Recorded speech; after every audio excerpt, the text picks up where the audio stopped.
I'll just sit here and ask some questions. Okay. And I'll try and be coherent. I think you know the drill by now. Yeah. Let's zoom out a little bit. Cool. So if you just want to introduce yourself, it's just you can just speak to me. That's fine. Okay. Rather than the Rather camera. look at the camera. Yeah. Yeah. So in terms of introducing yourself, hi, or just Yeah, you just say I'm Phil, and my role at One Manchester is this, and the involvement Yeah. with on top of the world. So if you can just kind of run into it, basically. Okay. I'm Phil. My role at One Manchester is group culture lead, and it's my job to try and use culture to engage people in activities that will contribute to their well-being.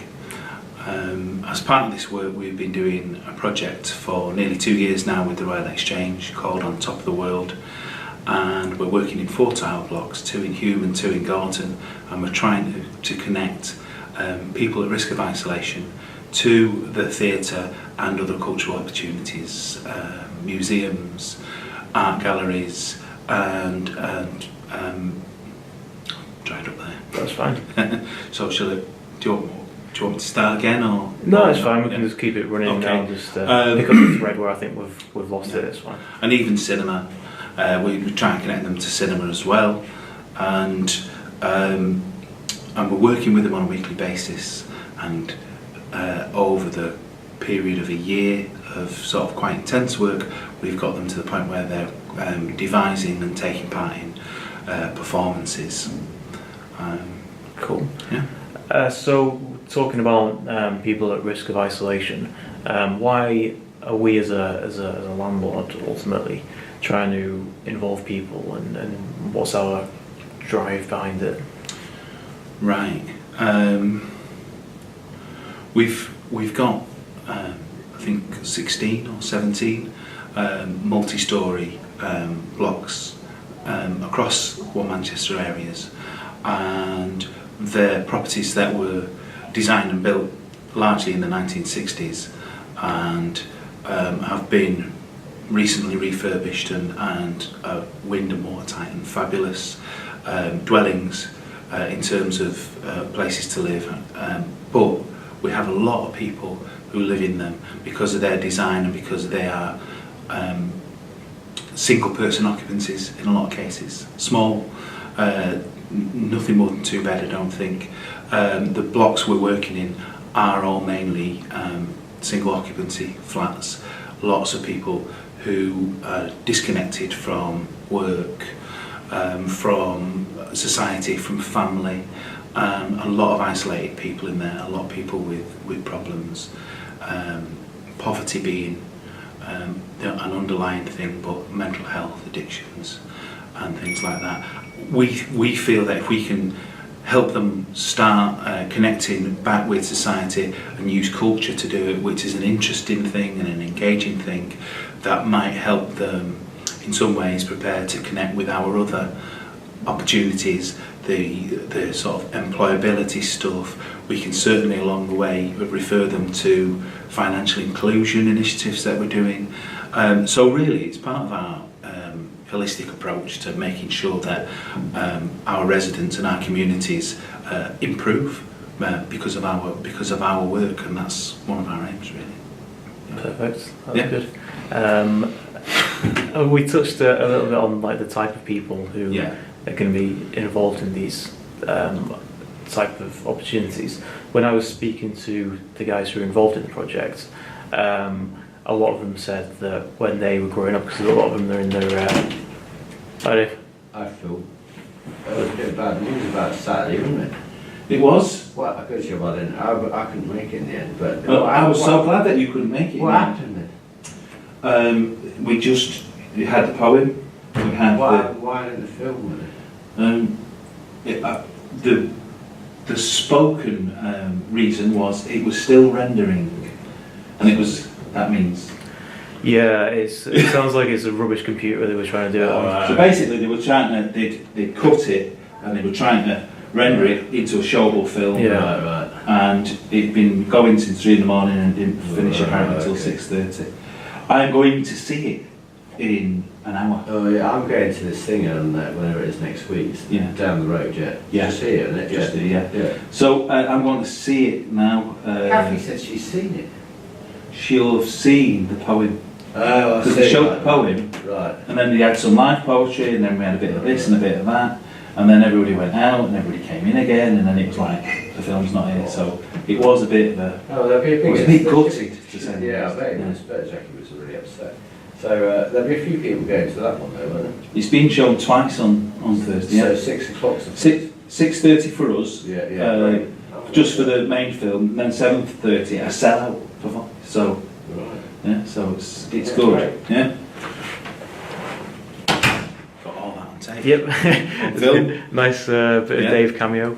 We were just talking We said about. about the types of people going. Yeah, because a lot of them are in the 70s Yeah. or late 60s, and they said that when they were growing up, they knew all the neighbours and they could chat to anybody when they got out the front door, and now they're kind of feeling that's not the case. So, I mean, would you be able to kind of describe maybe just for the film, like the type of people and their type of problem with that kind of isolation?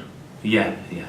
Well, because of the nature of what a tower block is, it's in the past it was hopefully described as a community in the sky, but it's not a very good encouraging community. People might see each other on the way in the front entrance and in the lifts, but they're stacked on top of each other. It's not a street. It's not a natural way to, you know, if you go onto a floor where you don't live, then people want to know what you're doing there. You know, unless you've got purpose there, people are suspicious. So it doesn't encourage community in that way.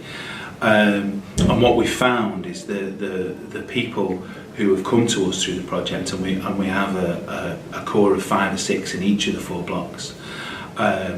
We found them saying things like, we didn't know each other before you came, or 1 or 2 of them did, but now they all know each other, and they... So the project has already worked in that sense, is that it has made some connection, and we've done some activities outside the blocks with that group of people, and we've spoken to a lot more than those who engage with us regularly, so people know what's going on, and in some ways there's been a small step towards building a community there. I think projects like this can do that, and we can do more to do that with things that come after this project.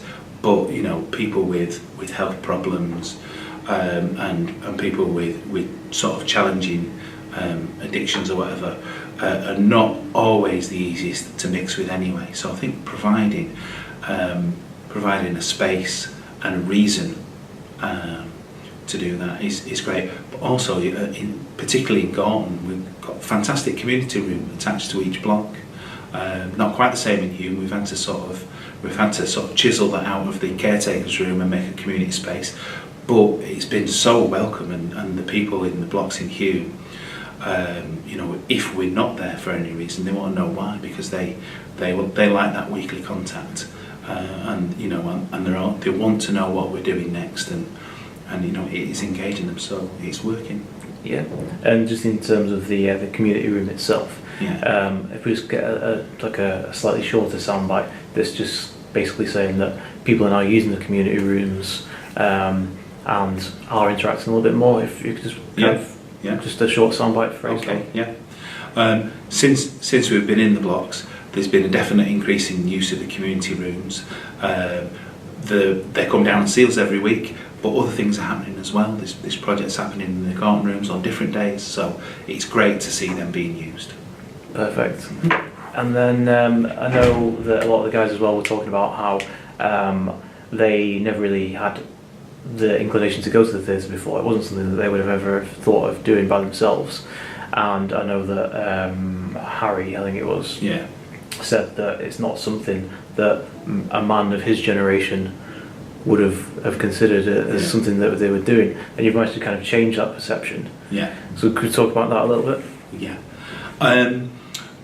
One of the things about working with the theatre is you're with a partner who want to get people to their theatre, and that's not always easy because people have a lot of barriers about theatre.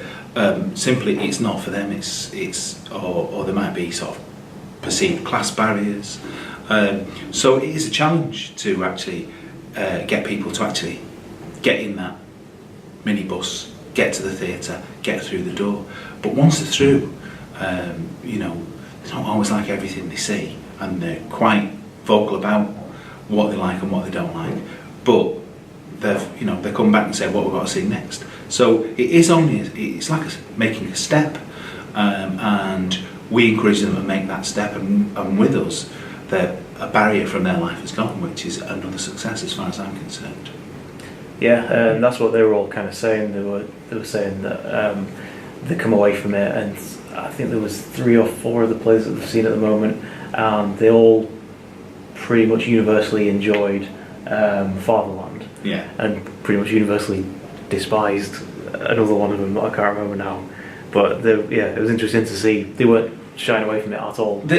Well, that's it, because you can't like everything. We took, you know, we've had people walk out of performances because it wasn't for them. We took people to see the play about Alan Turing at the Royal Exchange, and a couple walked out. And when we asked them afterwards, it's about some posh guy in the 1950s, and it doesn't connect to me at all.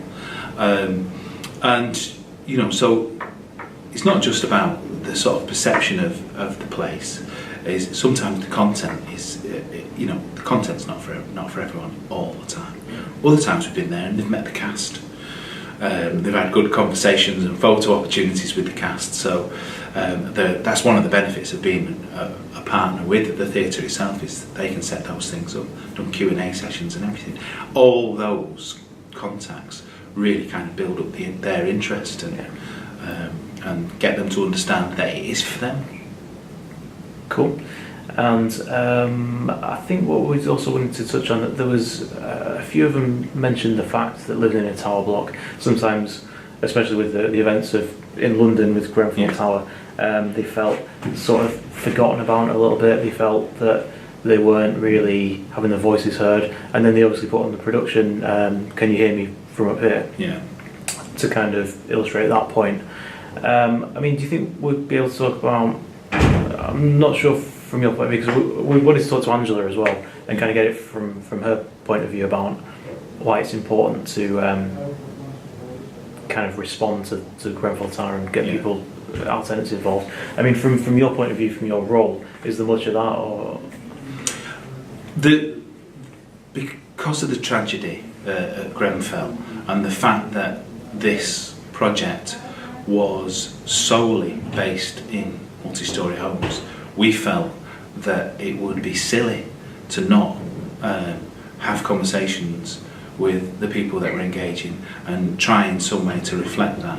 And Tracy and the theatre suggested that this could be done in a way that was positive and fitted with the Our Manchester principles of strength-based conversations.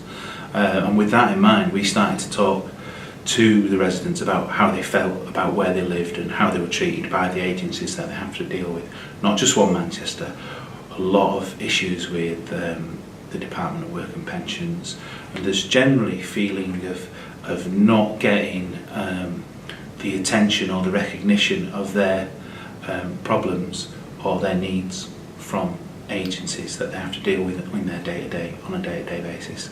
And we worked with them on that, and out of that came a piece called Can You Hear Me From Up Here, which was performed to an invited audience and had a massive impact. People were sort of stunned about the fact that it was reflecting something that had happened that was quite horrible, but that also kind of contained sort of some hopeful messages.